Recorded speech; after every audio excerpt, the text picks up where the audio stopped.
So the definition for me of machine learning, ultimately you apply machine learning whenever you cannot apply PCA and solve the problem, right? So this solution in the early days was sort of good enough to say we do not need machine learning, because essentially would argue this is a relatively accurate distinction, and all you need to come up with is a threshold that sort of dissects it like this with a few lines, right? And then you have a very intuitive understanding why you decide that something is in the class C, E, or N, and don't need more. Now, again, Rajesh Nair, when he redid that, the more recent data looked slightly less clear, or much less clear. So this is the good distinction here, and in the good distinction, you clearly see that a lot of black, as he used the color, green is still nuclear, but he switched the red that used to be blue, and the black that used to be red. But there is a clear overlap here in most of the region here. Now there is another signal that comes from looking at secondary structure. Again, mind you, this is composition. So what we're looking at here is the overall percentage of helix residues, because we sort of have an average feature for the entire protein. Is clear what I'm looking at? So again, we have residues in the three states: helix, strand, other. And what this simply is what fraction of all my residues is in a helix, what fraction is in a strand, what fraction is in a loop, and it tries to classify according to the three subcellular localizations here. Again, this is by no means a good distinction, but it is clear that this is, or not clear, but it seems that this secondary structure is not worse than this one. So this is amino acid alone, and there is some distinction that is happening here too. There's clear overlap, but it clearly shows that there is some distinction. So using something as simple as three units, right? Three secondary structure compositions gives some distinction. Not saying this is good, but what it does make the point is that there is information contained in it, right? What it does make is that you can somehow see clusters of green, that you can somehow see clusters of red, and you sort of see regions where you have more black. That's all you see. And then we get into the neural network. We didn't present, we had that one too. Yes. So my notes are most likely, now I'm going to fall over. We talk about overtraining? I think we stopped there. Okay, so again, the neural network is doing two pieces of computation. It has a value of each unit. It has a connection with a value. What comes into the next level is a sum is the product of this output times that goes in here. Then this one sums all these products, so this times that plus this times that, and then applies a threshold function. So this is the sum, this is the threshold function, and now it does the same thing twice.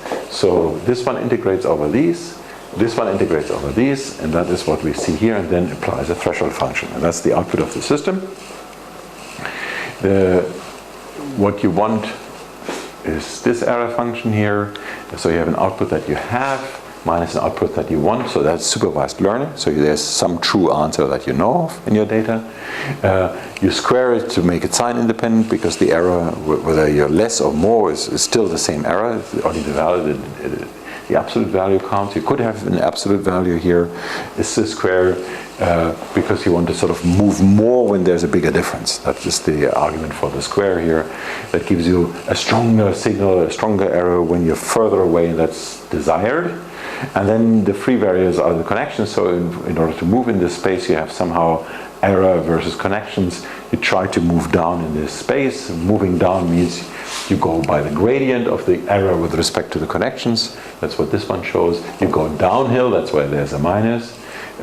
You go in epsilon, that means you're not going from here to jump into the mirror. You go only a little bit piece at a time to avoid getting too much trapped in wrong things, and then there's an additional way that it allows you to jump over local minima when you take the change from the time point before and possibly add it.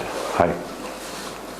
And then we got to this slide where the x-axis here is showing training time. So training time, again, what the important point here is there's an epsilon. So with every sample that you present, you go a little bit downhill. Okay? And that is defining training time. You present one example at a time. You dial through your entire data set. And whatever the units are, that could be once the entire data set, twice, and blah, blah, blah. Right? That's the more you train, the more samples the more you change. And that is sort of the accuracy, the degree to which you solve your problem. Or the square error story that I showed you before, the OI minus DI, desired output square sum over the output units I. Yeah, this is why I use slides. That's a sigma for me. Okay. Oh, it advanced 2 slides. Sum over the I. And what the idea here is that the green is the training set and the blue is the test set. That in fact is why we need cross-validation, because it may well be true that what we learn is only valid for the training set. This is also exactly the reason why the test set, the holdout set, has to be really different from the training set. Because you don't want to learn something that is valid only for the training set, and the best way to do that is to make the blue set very different from the green set. And that, for instance, means what? What do you have to consider in order to make a training set and a test set differ? Can you name a few things?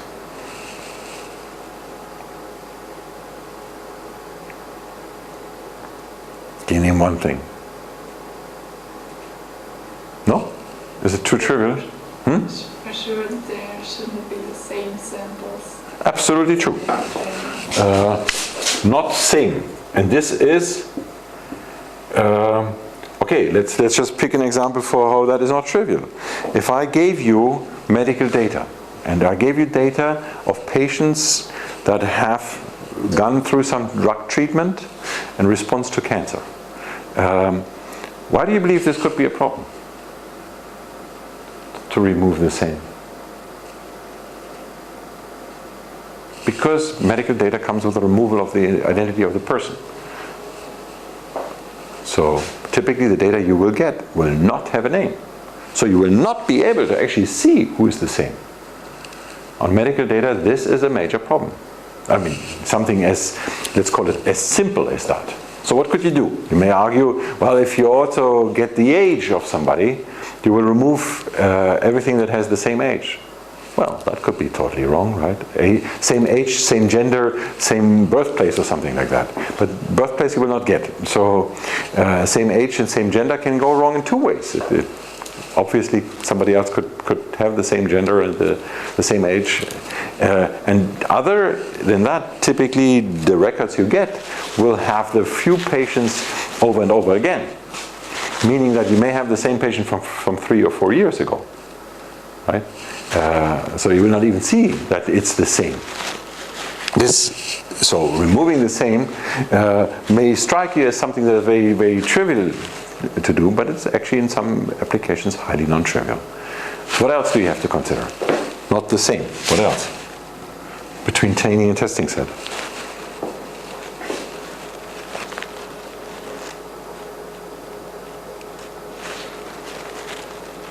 It's too simple or what? Is it? We have to find a code.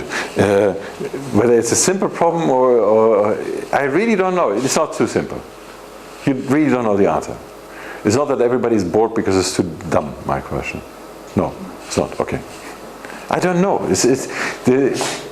Please believe me, you guys look the same. If it is a totally, not you guys. I mean, from where I'm standing, students look the same whether they're faced with something that is totally dumb or I'm totally over your heads. It's just the same refusal to communicate with me from my perspective. Okay, so what else? Will we always have to apply between, yeah? The samples should not be too similar. Yes, so the extreme example of not too similar is the same, Natalie's point.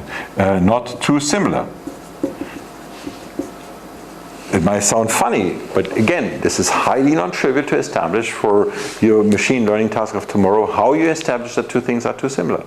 One way of establishing that is, can you define a way of establishing that for the problem we're predicting subcellular localization? What would be a criterion for saying they are too similar? Well, again, Natalie, if they're identical, yes. That's not what I mean. Okay, yeah? Sequence identity? Yes, but when is sequence identity too high? How would you establish that? Any idea? I'm not looking for a value. I'm looking for a process that would say, that would answer that point. Or value. I'm asking in a way that's too complicated, too convoluted, yes? You could use z-scores. Z-scores, and then you would essentially say, I did not correct your pronunciation, that's not what I mean. You could use Z-scores for what? To see whether it's like... Outliers. Yeah. Then ultimately what you would do, you may argue that what you will do is you will sort of create the data set of most different things, right? Yeah, well, let's say like it's common that all have like 20% sequence identity, so I don't use them. And if I have like 40, like they are not. So distinct. if I took a data set of proteins with known localization, and I sort of measured the sequence similarity between every pair Li and Lj. So I have 1,000 proteins for which I know the subcellular localization and do alignment of all against all. What's the average going to be of percentage sequence? So most of them are completely unrelated. Do you believe the answer is 20% sequence identity? Is it like amino acid? Yeah, I don't know. So that's what you, in this particular case, I would have to replace it by PIDE because that's the value you just quoted, right? You just referred to 20% sequence identity. Isn't that what you said? Yeah. Yeah, so PIDE. So my question now is for the entire data set, what do you believe is the average PIDE?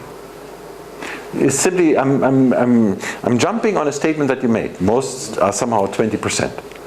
And let's just, I'm just removing that statement because I believe there's something else that I'd like you to understand or know. So if you do an all against all for proteins that are in your localization set, so most of them are not related, so what would you get?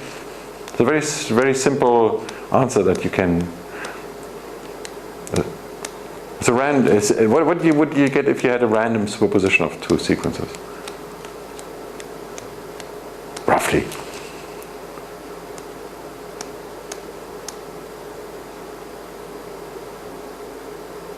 What if you created sequences yourself in your computer? You make them up completely by yourself. You create 1,000 sequences, and then you do an all against all alignment. What do you get?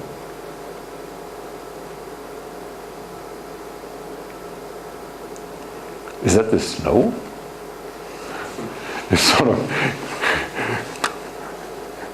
We should put on some candles and look at candles. I don't know. You should have at every position a probability of 1/20 to get the same. And that adds up to what? Overall, you get 5%. Yeah, exactly. You get 5%. The average overall is essentially 5%. Right? So 20% is highly non-trivial. So if you, in fact, behind this you have a very, very, very, very sharp distribution. So the z-score of 20 is boom. No, not the z-score, but it's a huge difference from 5. Because the standard deviation for that, at least the one that I looked at the last time, was around 2 or 3 percentage points. So this is, so you are 5% plus 15, this is 8 standard deviations. So this is a huge Z. Yeah.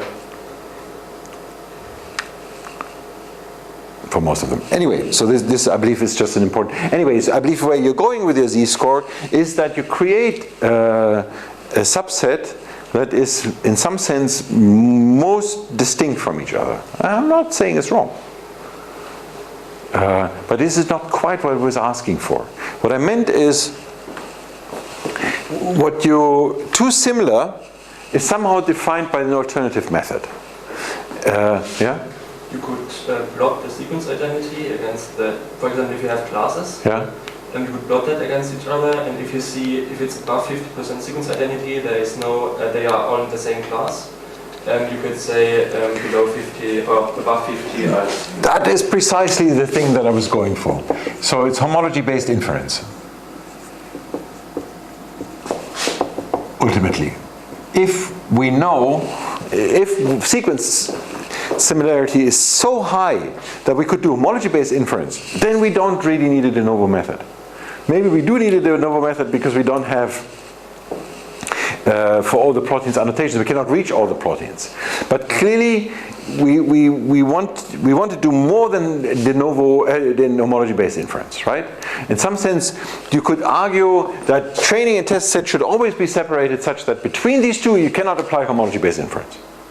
Maybe your machine learning is going to be better than homology-based inference, but most of the cases, and I'm going to show you some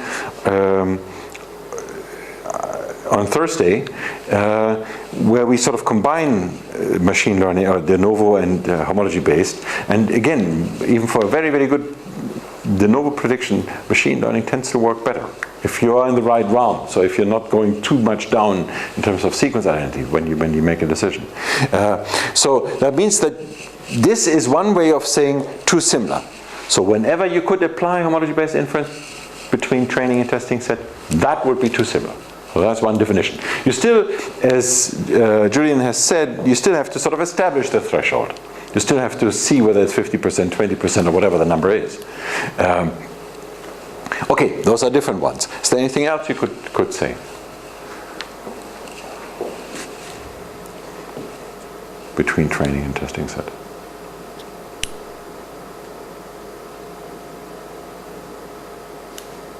So the other statement has to do with, let's call it within the test set. So it could be that you have many proteins in the test set that are not similar to any protein in the training set, but they're similar to each other. So you also want at least a test set that is somehow representative. And if you put a large family of always the same things in there, then that is most likely not representative, okay? So there are a couple of things that can go wrong. Now, anyway, the way this is interpreted is that from this moment on, you overtrain. In reality, it's not that easy to see. I get to a point, and then we talk about it later. At this point, I'm going to show you a real case example for protein secondary structure prediction, where the training is in red now. Here, it goes very high. It's not reaching 100%, but sort of you see it could possibly get there. While you see that for the test set, first of all, the value is much lower. And secondly, you see that somewhere here we get to pseudo maximum. And that is what I mean by the word pseudo. It's not quite clear whether the maximum of your point here, where are you going to say that beyond that point is overtraining? Is that this point? Or is it this point? Numerically, this one is higher than that. But it goes through a reduction first and then it goes up. Or is it this point here? At this point, although numerically this is lower than these two here, you may still argue, well, it's not much lower. Within a standard error, certainly is not. And for some part of the data, we do much better here than we do here. So which point would you choose?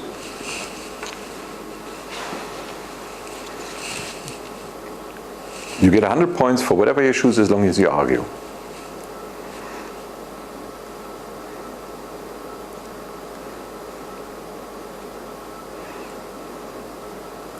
With 200 points you can shovel some snow. Anyway.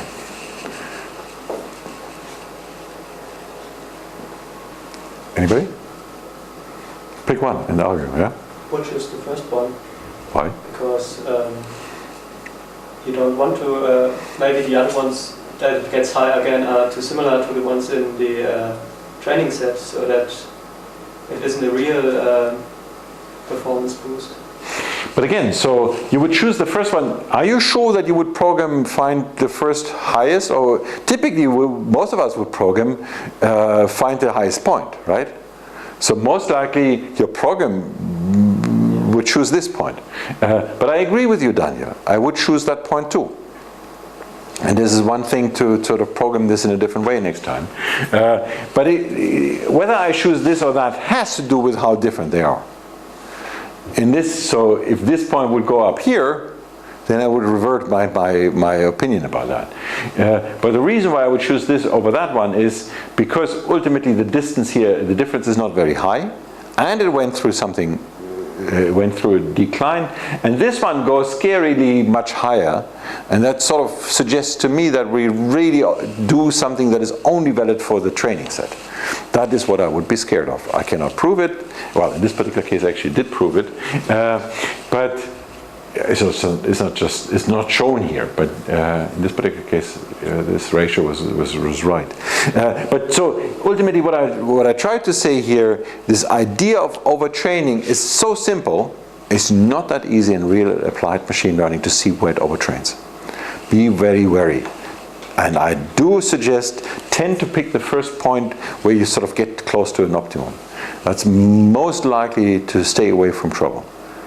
You have a point? Okay. So there is this issue of SVM, which is a nonlinear map where we sort of transfer through a kernel function from the original problem that cannot be separated into 2D, and to a problem that can be separated into D. Again, this is only relevant if we could not have done the PCA. So if the PCA can do it, we don't need machine learning, we don't need SVM. But in this particular case, again, the kernel function projects the problem from this by projecting into a hyperspace. This is the hyperspace. And in the hyperspace, you can 2D separate the problem. 2D separate the problem is done by picking the closest points, in this one, red, in this case here, red, and the green and the red points that are closest to each other. So in this particular case here, it happens to be these two green and these two red that are closest to the other side, and then it finds the optimal margin to separate out these, in this particular case, 4 points, and essentially ignores all the others. That's the idea of the SVM. And again, sort of, I like the idea of the presentation from Teresa here for explaining what the idea of machine learning is. So to model what is a good wake-up time. So one idea of a good wake-up time, or how happy am I when the alarm clock rings in the morning? And one way to answer that question is I'm just going to look at how many hours have I been awake the last day, and then you sort of get a distribution, and for the distribution for some of these cases you saw you were not quite good, for some you were good, and you immediately see this is the kind of case for which you need machine learning. So there is no simple threshold where you can say everything left of my threshold is green and everything right of my threshold is red. So that means a simple threshold, a simple solution doesn't work, and that means sort of we are in the realm of where machine learning kind of works, and then you need another feature maybe to look at. For instance, the hours of sleep that you got may also be relevant. How happy you are when the alarm clock rings, right? And in this particular case, as you see in the construction, there is a clear, simple line. So here, it's not by projecting into a higher hyperspace. Here, it's done, essentially, you create a simple solution by using the right features. So these are sort of different things. Now, when we look at neural networks and SVM support vector machines, essentially the math underneath is very similar. One way in which they clearly differ is the output states. So the SVM can, at least out of the box, only classify binary, 2 classes, while the neural network can easily have more output units. So it has any kind of arbitrary classification. And that brings us back to the issue of subcellular localization. How can I do a subcellular localization with an SVM? Or with a two-state model of machine learning. So again, one would be a three-state model, but how could I do it with a binary model? So I say I use a neural network that has only one or two output units. How can I still do a three-class distinction?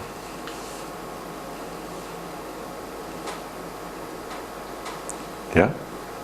You may go for each state and ask, is this the state or not? Yes. So essentially do one against all kind of thing and do it 3 times. So here it would be, if I use the two-state model, two-output state model, so it's extracellular versus everything else, nuclear versus everything else, cytoplasmic versus everything else.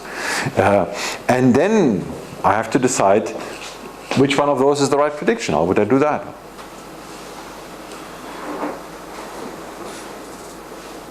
Well, one way of doing it is I sort of train a new neural network that sort of uses the output of each. But that doesn't solve the problem, because then I have still this issue that I have a binary output and it doesn't work. What else could I do?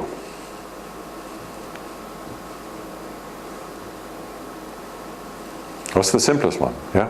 You can make scores and take the highest one. Yeah. You will have scores, right? You don't really need to make scores. So the SVM and the neural network, all of them have scores. You simply take the one that has the highest score. Now, highest score, if you compute a highest score, you have to sort of normalize them to probabilities. First, if you have the model that I put on the whiteboard here, to make sure that you can really compare all these numbers. Probabilities means that essentially you take this output and divide it by the sum over the 2, you take that output divided by the sum over 2 and do the same for all. This is a simple normalization. Okay, now with a second layer, however, what you could do is you could have one that uses only sequence composition, one that uses solvent accessibility composition, so essentially only exposed residues, and one that looks at secondary structure, and they could join them on a higher level. Why could it be an advantage to use this double combination here over putting all of this into one system?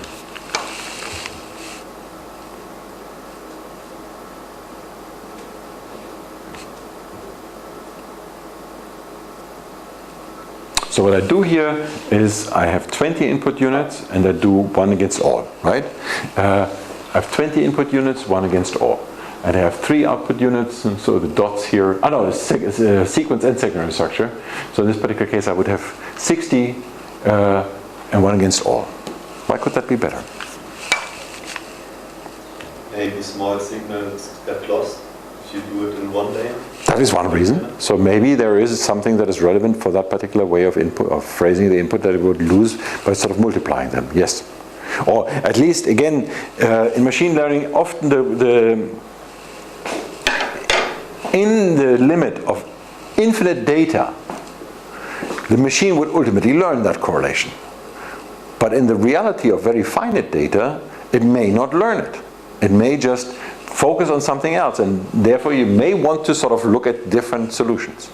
That would be exactly the reason. Then you have the issue how to integrate them, and you could sort of put one on top, and this one on top would just use the output, so it would have relatively few units. It's relatively easy to do. And there's another reason that is somehow related, but more explicit. If you sort of hope that the system would do that all by itself, you would put all of that information into one big network. Now that network would have a lot of hidden free parameters, and that you may not be supported by the amount of data that you have. So this is a way to also make it cheaper, or with fewer parameters. So essentially to combine many systems that are very small, many machine learning devices that have very small input, sometimes allows you to stay a little bit more away from overtraining. So there's another thing here in this particular case. There's a third. This is the same as before. It's just written, shown in a different way. There's a third level here. The third level could be one where you average over different solutions. And again, so an average over different solutions tends to be better than the original solution. How to connect the binary classes, so that's what Felix already mentioned. You'd simply take the one that is the highest value. In this particular case, just for the sake of stating it, I did not normalize them. So you see they do not sum to 1, these units here. And that is why, that's what I meant, you ought to sort of normalize them before you make a decision which is the highest. Okay, now here's an alternative way of, no, wait a minute. Let's move on this. There's an alternative way of doing it. The alternative way of doing it is not 1 against all, but we put it into a hierarchy. The hierarchy is inspired by the fact that there's a biological hierarchy. Biological hierarchy is, there is, for instance, the secretory pathway, what is referred to as the secretory pathway, where proteins that have a signal peptide go through endoplasmic reticulum Golgi and then into the extracellular space. There's a direct gated exchange between cytosol and nucleus, and there's a direct exchange from cytosol into mitochondria, again driven by mitochondrial target peptides. So these are different transport mechanisms, and maybe these different transport mechanisms each would be attributed by 1 machine learning device. And if we did that, then for instance we could have a machine learning device that in the first step here would distinguish whether my protein is going into the secretory pathway or not. If not, then the question is it going to be the nucleus or cytoplasm? Is it going to be cytosol or mitochondria? If it is going to the secretory pathway, then the next question could be, does it go to an organelle such as ER, Golgi, or is it really secreted? What's the advantage of such a solution? And what's the disadvantage? So advantage or disadvantage over the one where we essentially do what you said, Elizabeth, where we have 1 against all, right? We have one solution, so we have the 3 in the one before. Now we obviously have more states. So in this case here we have 1, 2, 3, 4, 5 states. So we would have 5 of these original 1 against all methods. But what's the advantage of this one here? Or can you name a few advantages of such a hierarchy? Let's just have everybody, so this, everybody now gives me 1 advantage and 1 disadvantage. One advantage of it is that since we have 4 different machines, we could have decisions that are specific to that particular decision. So meaning that when we distinguish between secretory pathway and not, what we do know is very often there's a signal peptide. So the N-terminal composition is relevant. So while for that decision we could use it as amino acid composition, we could possibly look at residue and secondary structure, but we clearly, at that level here, we clearly will look at the N-terminal situation. And that is sort of already describing some advantage that these machines could essentially have very different inputs and focus on very different problems. That could be an advantage. It is, and let's just get in terms of performance, what I'm looking at here, typically people call that precision and recall, these 2 values here. This is precision, this is recall, labeled differently here. So you see that at 1, if we go further down here, precision and recall go down. Why is that? So we are beginning with, in this point, 89 here, 78, then we get to 83, and we got further down to numbers that are much smaller. Why? So here's the entire table. Oh no, there's something else. But why is the number decreasing when we go down this hierarchy? Yeah? You just can make more faults, like the false predictions can't be true, but you can have true predictions and then do it on the wrong side, and then they are false. I believe I'm not entirely following you, I'm afraid. Yeah, if you say it's in the Secretory Pathway, Yeah? it can be, and this is true, then it can be extracellular or organized. Yeah? But no, it's wrong. Are you arguing why it gets higher, the number? No, but it's getting lower because, like, But you were arguing why it's getting... predictions you got true. You can't make false predictions out of them, but from the bit. Oh, you essentially say that the errors add up. Yeah. Yes, that is one important aspect. Yes, so this is back again to what Daniel said. Mistakes that you make initially, you cannot correct, so they will aggregate. Is that what you meant? Mm-hmm. Yeah, that is certainly true. But there's something else.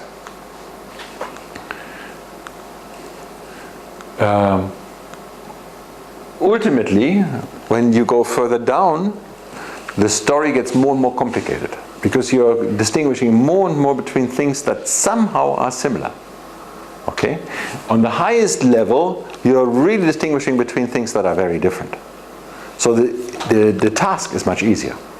And the other aspect of machine learning is always the more data you have, the better classification typically you get.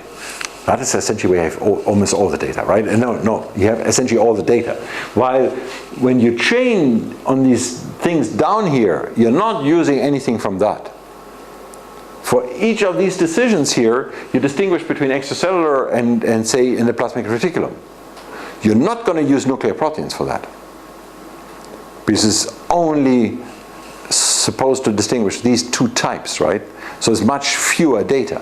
That's another reason. Now, if we compared this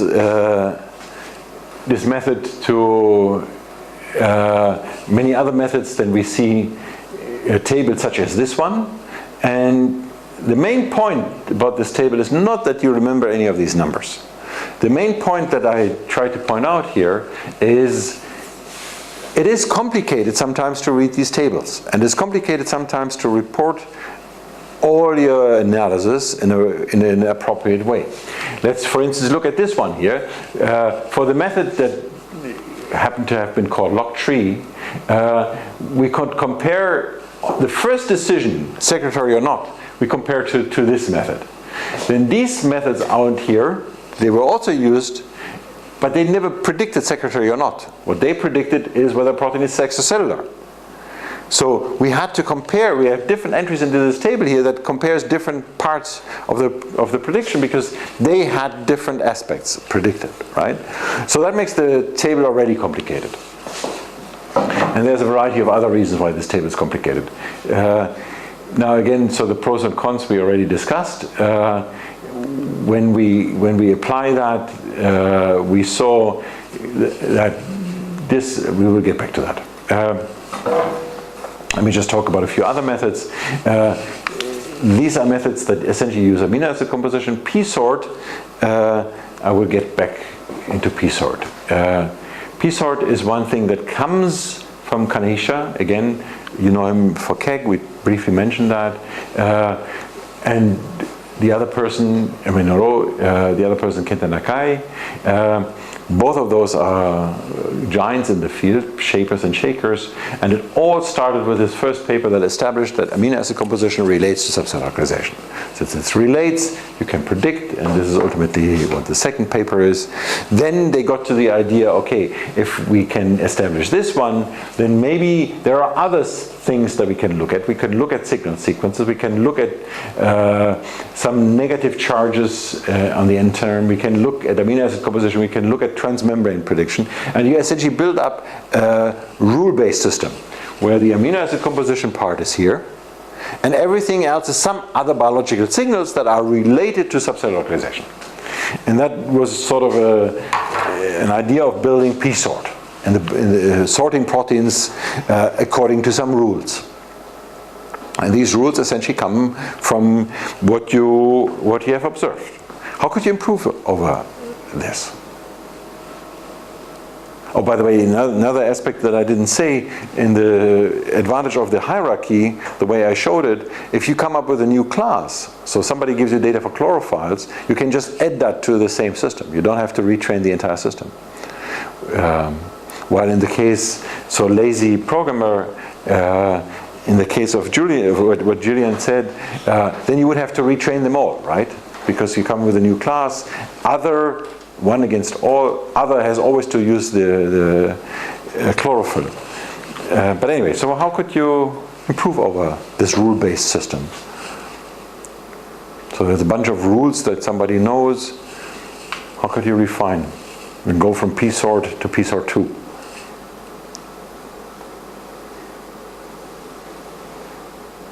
Well, ultimately these rules there will be some proteins for which these rules don't apply. And in fact, typically when you look at publications of experimentalists that write some rules, then typically they do not cover everything, right? So typically you want to sort of expand by adding some other feature, and that is essentially how Paul Horton started it to P-sort, by in fact adding machine learning to it. P-sort 2 was a better through k-nearest neighbor classifier. Essentially it combined this rule-based system with k-nearest neighbor, and in fact that created the P-sort 2 method that is the most used method out there. And again, so this lists a bunch of features, combination of machine learning and features. There's a newer version written this way. I cannot remember how it's pronounced. It's not pronounced the way you would imagine it to be pronounced. It's not pronounced Wolf P-sort, just to put that out, but I cannot remember how Paul is pronouncing it. Which is sort of an update, is like P-sort 3 essentially. And again, this is highly used, mostly used, the most used method. Other methods are these signal peptide target P. I already talked about those. But here's another type of method that essentially combines Sherlock, that combines text mining. And this text mining is not the text mining that I talked about, where we have a SwissBot record and we mine the text in a controlled vocabulary. This is a PubMed text mining. So it's open written text of abstracts. Hagit Shakai is the first and last author here. That's where the idea comes from. Essentially sort of mining abstracts and combining them with the sequence-based predictions, and that goes into the sequence-based prediction mostly here, where you essentially use target peptides, where you use multiple sequence alignment. You need amino acid composition. You need motif search, NLS motifs and the like. You use something that is only using profiles to predict. You use the Go classification. You have some additional epigenetic data, and you combine all of this by creating a profile vector. Here means an input that you put as one against all essentially into an SVM, and that is an overall machine learning device that uses all of that. That's Sherlock 2. Then there is multi-log that combines targeting motifs, again with a variety of SVMs. Multi-log, well, you have what you had before in a more complex way combined. That's the tool here, and this again is a very is a good performer. It seems there's deep log I should have added here that uses deep learning to predict subcellular localization. That seems to be the best method available at the moment. I should add this here. And then there is something called Cello. And in Cello, the trick is that instead of using a K-mer, it uses a K-mer composition. So it uses as a composition for K-mers. And this is an interesting way because it can somehow create motifs with gap and has sort of a sliding window kind of composition. Somehow it's not performing very well, but it's a way to go from the level where you have 20 input units for an entire protein on one side of the extreme, and the other side of the extreme you have sort of moving windows or 3-mers. All the 3-mers in a protein. And this is somehow a solution in between these two. Then there are models that do sub-nuclear localization. Originally came from Michael Bodden, who is, some of you may have heard of this motif discovery tool meme. So that's one of the things that goes back to Mikhail. And ultimately Mikhail's idea was, it's not only that the protein is into the nucleus, but there is a structure of subnuclear, and there is a Bayesian network here, highly well done to sort of look at various signals that help you to get into subnuclear. And I'm not going to go into the detail. Now, here is an idea how to use predicted localization to predict protein-protein interactions, or to help in the prediction of protein-protein interactions. So you begin searching a database of protein interactions.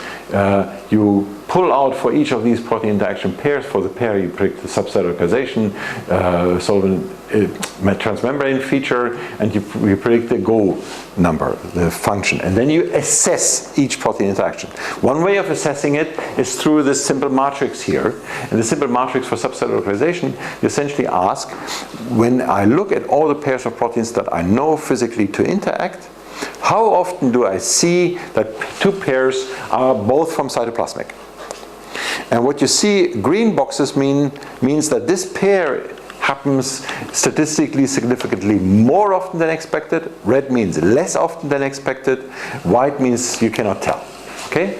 So the first thing you observe is that the diagonal essentially is green, except for this one here. And this one has a reason here. It's an old slide, but it would still be like that.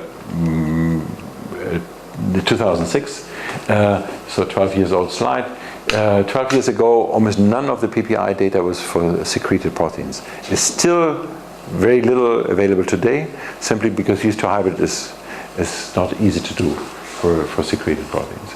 And that continues to be true.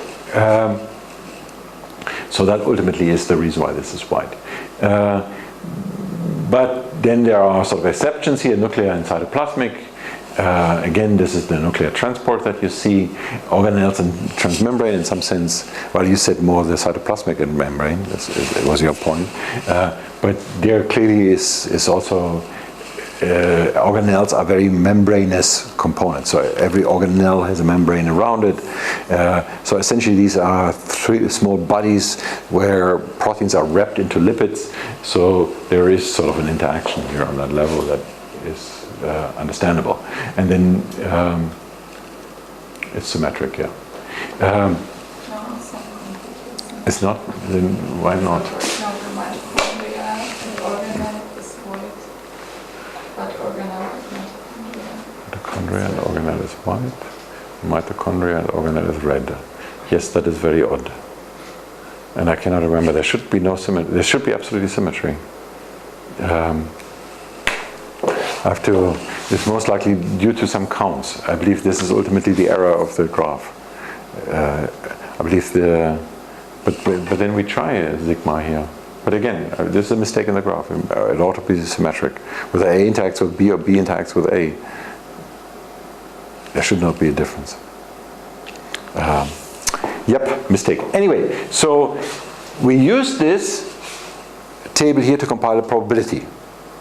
Okay, and we did the same for Go, and that then allowed you for every pair to have a score. And in this particular case, you see there's low, neutral, high. So essentially, is a word that this score contains here for ease of readability, and that simply says, well, this protein-protein interaction fits to this idea of localization and function. Okay, this was a composite score for localization. Go numbers available, and membrane was already in the localization story. And then what we did is essentially we sort of took the set of protein interactions that we had and did plot them on a simple version of the cell. Okay? The simplest version is here, where essentially you have a nucleus, you have some organelles here, you have mitochondria, you have some secretory space. So we have in this, I'm going to show you one example here for the Alzheimer's disease. It's not a very good example. I thought the slide was much bigger. Now, essentially, if I should have shown you the original data. In the original data, you have this typical hairball. So you have one protein that interacts with many other proteins, and you cannot see much. I'm not saying that you see a lot here, but if I had a better quality slide, so what this, the first author Yanai Ofran, stumbled over this particular interaction here. Because this was the only one of this ADD that went from here to here through something else.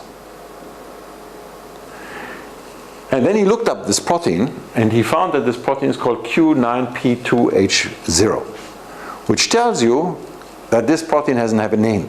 It's just a symbol. It's a uniprot identifier, not a Swiss prot identifier, because there's nobody who has ever done an experiment on this protein, or at least the experiment that were done on it have not appeared in databases. Okay? Now, if you ever look at a hairball, what you will do as a first step is you will throw away these kind of guys. Anything that doesn't have an annotation, because you're ready, so you want to reduce. You have a hairball, you cannot see anything. So the first step will always be drag out all the ones for which I have an annotation, for which I know something that makes sense, so I can piece together the biology of the story.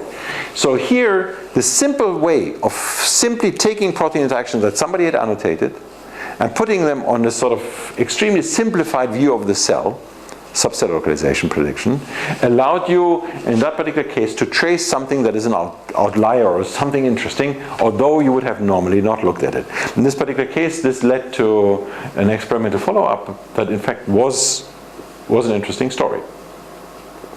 So I believe I'm showing this to show that sub-cellular localization can have an advantage, or it can help you to do something completely different in a very simple way. In this particular case, mostly through simply plotting it. Okay. Now let's get into prediction systems. So one part of a prediction system I said that some of these blue ones here are in the cloud of the green ones, and there's a sugar coating.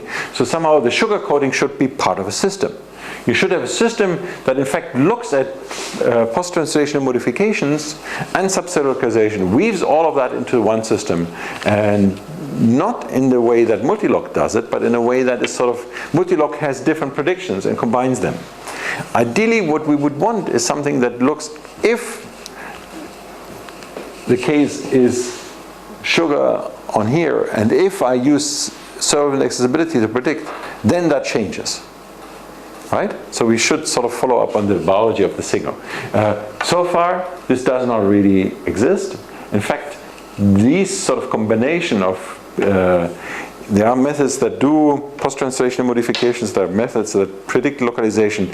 There still is not really merging of the two. I will continue today to go into the next talk. The slides are online for Thursday only. And most of those slides, or many of those slides, are due to work done by Tatiana Goldberg, who did her bachelor and master in bioinformatics, and then a PhD here in this building in TUM at Informatics. And she did a PhD with 21 publications. 5 of those were first author. Beat her. And this sort of was what she at some point had a record last year. As you can see now, she has a new career. Part of the new career is here. She is currently at Siemens and is in health science, or uses health records. Okay. Let's recap some issues of function. So that's a view of the eukaryotic cell. There are protein function examples here that show very different aspects. DNA binding, translation is an entire machinery. There are structural support proteins. There are proteins here that signal by being in the cell membrane. There are little things that capture light by essentially having a particular shape and a particular molecular function. Not really it is part of a pathway, but ultimately here really function is captured by a relatively simple binding site or a relatively simple procedure. Here we have the big ATPase synthase, big motor that really rotates sitting in the membrane. With every single molecule of ATP, there's essentially one rotation of this thing.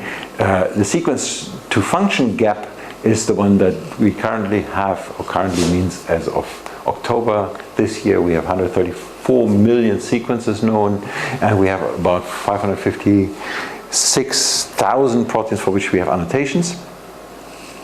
Annotations means that every single one of those, somebody has done an experiment and that has been read by an annotator and edited.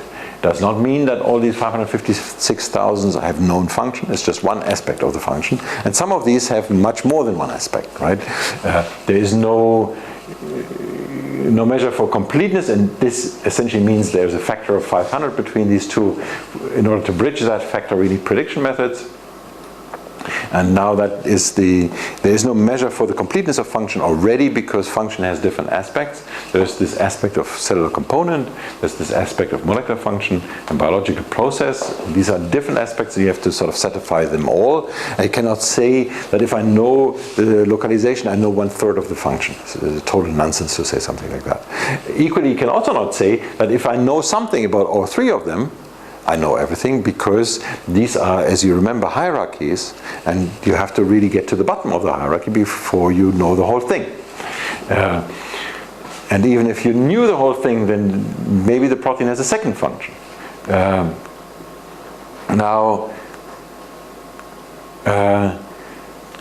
When we look at drug targets, so all drugs are small molecules. Is that true? I believe there was an exception. I'm not sure whether it's on the market. I believe all drugs on the market are small molecules that target proteins. What does it mean, small molecule?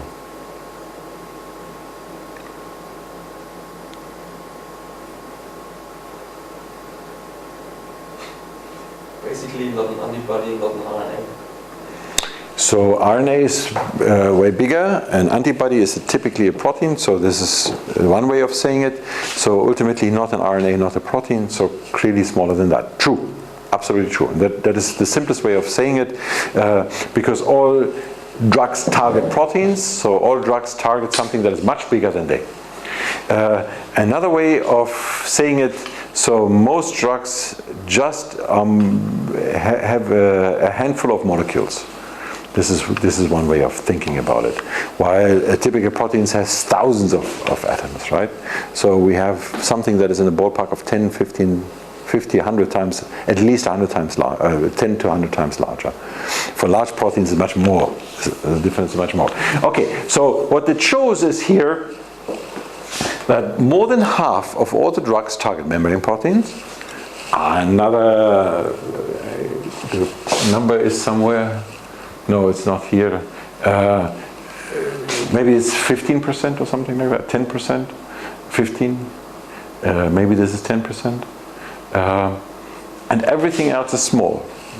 For instance, let's pick nucleus. Clearly, nucleus is a small number here. Not quite sure what the number is. 1%, 2%, 3%, 4%, or something like that.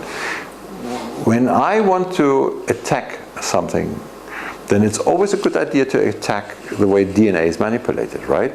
So why not target, all the manipulation of DNA is happening in the nucleus, why not target nuclear proteins with drugs?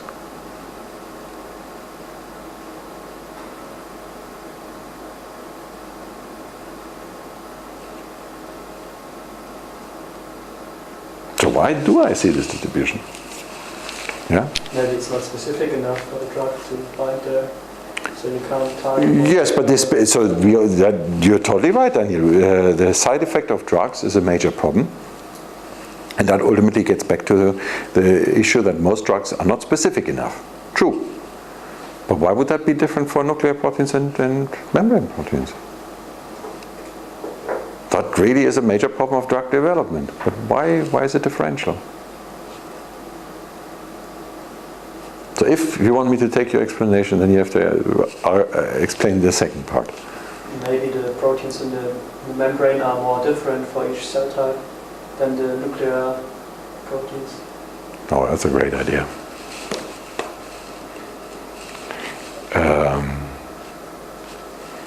That's a great idea.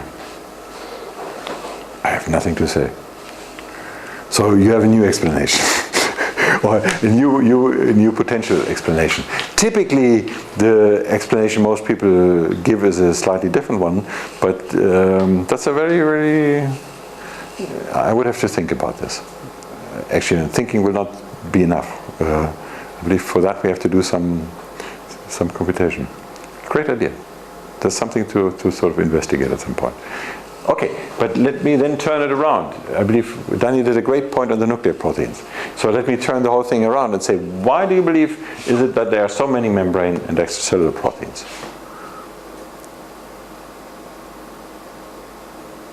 Yeah? Probably just easier to reach from the drug. Ultimately, that's exactly the point. So it's the other way around of specificity. You want something that works at all, and you actually want to have something. Ideally, it's not quite only that. It's also the point that most of the things that are bad for a cell come in from the outside, or a lot of the things that are bad for a cell come from the outside, and they always go through the membrane. So essentially, you target whatever the virus targets or whatever the bacterium targets, in some sense. This is the first line of attack. And that's exactly what these receptors that regulate whether a virus gets in or not. So you are after the gatekeepers. Now, subcellular localization prediction, therefore, is important also because if that is the way the drugs are, most likely you're not going to develop a new drug on ER. Or nuclear. So you will ideally look in the space of possible new drugs somewhere where we know that, well, we have a membrane, secreted proteins, certainly for antibacterial. If we want to have if we want to fight the problem with essentially antibacterial warfare, so to speak, or the degree to which in hospitals bacteria infect us, and we no longer have penicillins and medication that actually kills them, the more we will have to look at how bacteria find a way to attack each other. So we need to really look at extracellular proteins used by bacteria. Okay, here we have an issue of proteins and that are mislocalized. Mislocalized means they do not adopt their native localization. This is the acronym of the protein here. It's the type of disease you get, and it's the type of reason for why it is mislocalized, and that's where it is mislocalized. So let's look at a few here. Loss of nuclear localization because there's a mutation in the nuclear localization signal. One particular example here, FOXP2. FOXP2 is a transcription factor that is related to language disorder. So you have a simple short nuclear localization signal, you have a mutation in that nuclear localization signal, you get a speech problem or a speech disorder, right? So for some example, and this is just one list of examples of proteins here, you immediately see how localization or mislocalization or localization is related to disease directly, right? So most likely the mutation of this nuclear localization signal will possibly not really impact the molecular function of FOXP2. The problem really is it doesn't get into the nucleus, so even if its molecular function still is the same, it cannot do it because it never gets there, right? So in that sense, localization is really important. And here you see two examples of two cell types, mislocalization of the protein kinase C, how completely different suddenly cells look in the native or not native state. Now, why predict subcellular localization? Again, because it provides information about function, it helps for drug discovery, it is somehow related to disease, and maybe if we could say, well, this is a disease, and it's a disease because the nuclear localization signal is disturbed. Or we could say that for one variant of that protein, I predict it to be nuclear, and for another, I predict it not to be nuclear. So actually, for that variant, I can predict the change in subcellular localization. And it can help to analyze in protein-protein interaction. That is somehow the story that I talked about. But there's another way of looking at it. Well, ultimately, it's about probability that proteins interact. The story of zip codes, and I'm looking at the time because this was meant to be the introduction for the Thursday. And I believe I cut it here because I did not know where I had left it off the last time. But there's no point to end up with an introduction. Well, we could have a recap at the end too. So the prediction of subcellular localization zip codes, again, one issue is that high throughput methods are expensive, not completely accurate. So let's look at not complete. Let's look at an example. It is November 2014, 4 years ago. The point being, we have yeast. Yeast has about 6,600 proteins. 5,000 of those have a subcellular localization that is known. So you could argue 5,000 of 6,600 is essentially complete. We did argue that with that slide. It's not, because what you have to look at is the first complete screen for yeast was done 14 years before that slide was done. So over 14 years, there were hundreds of publications, each of them claiming that we have the complete yeast. 14 years of hundreds of publications of the complete yeast do not give you the complete. The next point is that, in fact, they are not that accurate. So for prediction methods, you can reach for 6,621, and the performance is not that different. So this is another reason why predictions really are helpful. And localization is ideal for prediction because we have a hierarchy of pathways. We have different sort of signals. We know there are different signal peptides, nuclearization signal, but most of them remain unknown. So we need prediction methods, and we know it's an important issue. So here, Günter Blobel was the first to sort of had this idea that there are intrinsic sequence signals that relate to sorting proteins into different compartments. Got him his Nobel Prize in 1999, and 14 years later, these three gentlemen got Nobel Prizes again for sorting, details of the sorting mechanism. Jim Rothman, Randy Chapman, and Thomas Sittoff, in more detail. So sorting proteins is important, is relevant, so predicting this helps. We talked about sorting signals, we talked about homology-based inference, text-based analysis, de novo prediction briefly, and some hybrid approaches such as Wolf-P-sort, multi-log, log-tree. No, log-tree is not a hybrid approach. In some sense it is, but not in this sense here. And we talked about some of the problems that we had. So biological data is noisy. Curation level. What does it mean it's noisy on the curation level?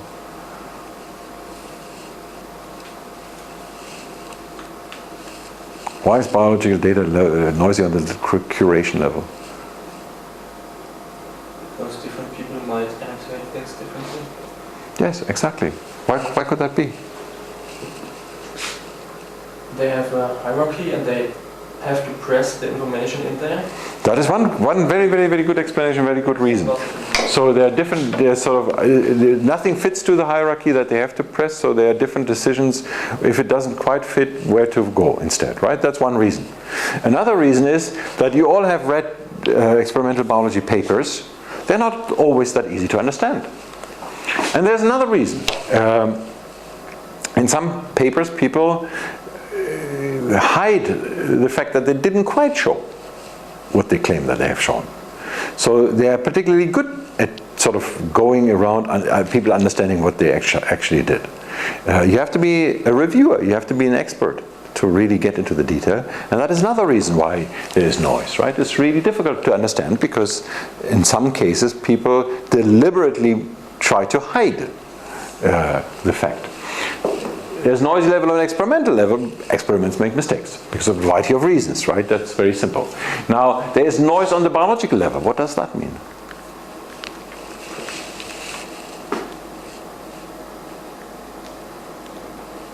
What could that mean?